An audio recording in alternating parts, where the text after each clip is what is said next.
Mommies and daddies, welcome to our YouTube channel. छोटे बच्चों में कोल्ड रिलेटेड इन्फेक्शन होना एक आम बात है, लेकिन ये प्रॉब्लम तब सीरियस हो जाती है जब ये इन्फेक्शन अपर रेस्पिरेटरी ट्रैक से लोअर रेस्पिरेटरी ट्रैक में चला जाता है। तब हमें बच्चों में लंग्स से रिलेटेड बहुत सारी प्रॉब्लम्स देखने को मिलती हैं, जैसे chest congestion. I am also a mother of 4 years old और मैंने इन 4 सालों में ऐसी बहुत सारी प्रॉब्लम्स का सामना किया है, but I was always guided by an expert head. So आज हम यहाँ ऐसी ही एक प्रॉब्लम को डिस्कस करने वाले हैं। So with the onset of this chilly weather, हम अपने आसपास ऐसे बहुत सारे बीमार बच्चे देख रहे हैं with severe cough and cold, and some of them might need hospitalisation due to breathing difficulty. So ये क्या एक वेदर इंड्यूस्ड प्रॉब्लम है, इन्फेक्शन है, या कोई डिजीज है? और अगर ये डिजीज है तो इसके क्या साइंस एंड सिम्टम्स होते हैं? आइए जानते हैं हमारे किड्स हेल्थ एक्सपर्ट से। किरण जी, बहुत अच्छा टाइम का पूछा हुआ सवाल है आपका, क्योंकि आजकल चिली वेदर है और इसमें बहुत सारे बच्चों को कफ कोल्ड की प्रॉब्लम है, बड़ी कॉमन प्रॉब्लम है। कफ कोल्ड तो एक नॉर्मल, जिसको हम कॉमन कोल्ड कहते हैं, डिजीज है, बट प्रॉब्लम तब खड़ी होती है जब लेस देन 2 years के बच्चों में ये प्रॉब्लम काफी सीवियर रूप धारण कर लेती है। तो इसको बोलते हैं एक्यूट ब्रोंकिलाइटिस। ये एक खास किस्म की वायरस है which is known as respiratory syncytial virus, और ये ज्यादातर छोटे बेबीज में, और जितना छोटा बच्चा हो उतनी ज्यादा सीवियरिटी से बच्चे को बीमार करती है। तो लेस देन 2 years बच्चों में ये प्रॉब्लम क्रिएट होती है, और इसके साइन एंड सिम्टम्स स्टार्टिंग में तो कफ एंड कोल्ड ही होता है, हल्का फीवर होता है, पर धीरे धीरे सांस लेने में दिक्कत होनी शुरू हो जाती है, और काफी बार बच्चों को हॉस्पिटल में एडमिट करने की भी नौबत आ सकती है। सो जैसा कि सर ने बताया कि ये एक बीमारी है, डिजीज है, जिसका नाम है एक्यूट ब्रोंकोलाइटिस। सो अब जो हम नेक्स्ट क्वेश्चन लेने जा रहे हैं, even I am very curious to know its answer, कि मेरे बच्चे को ये इन्फेक्शन कैसे हुआ और कैसे हम अपने बच्चों को इस इन्फेक्शन को होने से बचा सकते हैं? क्या इसकी कोई वैक्सीनेशन अवेलेबल है? हमारे सोसाइटी में बहुत सारी मिथ्स प्रेवलेंट हैं।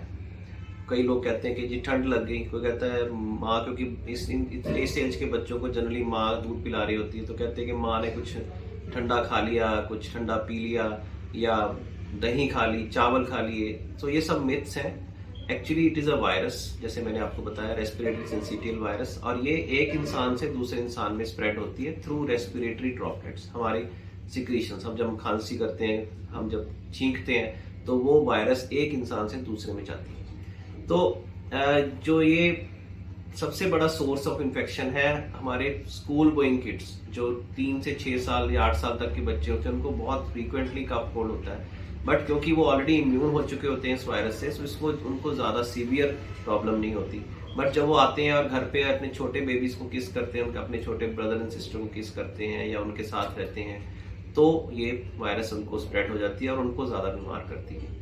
तो इट इज प्रिवेंशन, जैसे आपने पूछा, उसका सबसे अच्छा तरीका है मदर फीड, क्योंकि मदर ऑलरेडी इम्यून होती है, और adults are immune to this disease.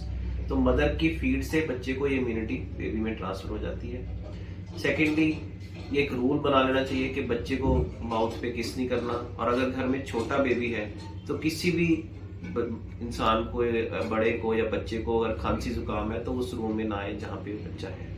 Unluckily इसका भी वैक्सीन नहीं बना किरण जी, और बाहर के देशों में एक मेडिसिन है which is very effective, but it is because it's very expensive, तो इसलिए अभी वो इंडिया में अवेलेबल है।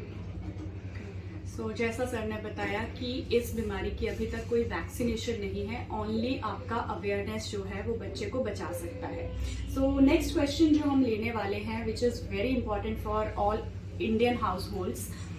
जैसा कि जब बच्चा घर में बीमार होता है तो हमें सेवरल एडवाइसेस मिलती हैं कि आप बच्चे को ये कर दो, वो कर दो, but I think we should always rely on expert advice. So इसी तरह का एक क्वेश्चन मैं आगे लेना चाहूँगी, जो ये पूछ रहा है कि अगर बच्चे को ये इन्फेक्शन हो जाता है तो what can be done at home to prevent this deterioration, और वो कौन सी ऐसी बॉर्डर लाइन है जो हमें समझने की ज़रूरत है when we should decide that our baby needs hospitalisation. So इसके बारे में बताएंगे। हाँ, ये बहुत ज़रूरी सवाल है, क्योंकि माँ बाप ये जानना चाहते हैं कि कब तक मैं घर पे रख के इसका इलाज कर सकती हूँ और कब मुझे हॉस्पिटल में एडमिट करने की ज़रूरत है। तो ये बहुत ज़रूरी है जानना किसी भी मदर और फादर के लिए। खांसी जुकाम तो माइनर इलनेस है, अगर तो इसी तक लिमिटेड है तो कुछ करने की जरूरत नहीं, जनरली माइल्ड मेडिसिन से बच्चा घर पे ही ठीक हो जाता है। बट अगर बच्चे को सांस लेने में दिक्कत होनी शुरू हो गई, बच्चा सांस बहुत तेज ले रहा है और सांस लेते समय उसकी पसली ऐसे मूव कर रही है, जैसा कि आप इस वीडियो में देख सकते हैं, और बच्चा बहुत ज्यादा रो रहा है, चुप कराने पे भी चुप नहीं हो रहा, फीड लेना बंद कर दिया, बच्चा सुस्त हो गया है, या बच्चे को सांस लेने में बहुत दिक्कत हो रही है, तो ऐसी सिचुएशन में बच्चे को हॉस्पिटल में एडमिट करने की जरूरत होती है। हाँ, इसको प्रिवेंट करने के लिए कि आगे तक ये प्रॉब्लम ना बढ़े, उसके लिए सबसे अच्छी रेमेडी है स्टीम।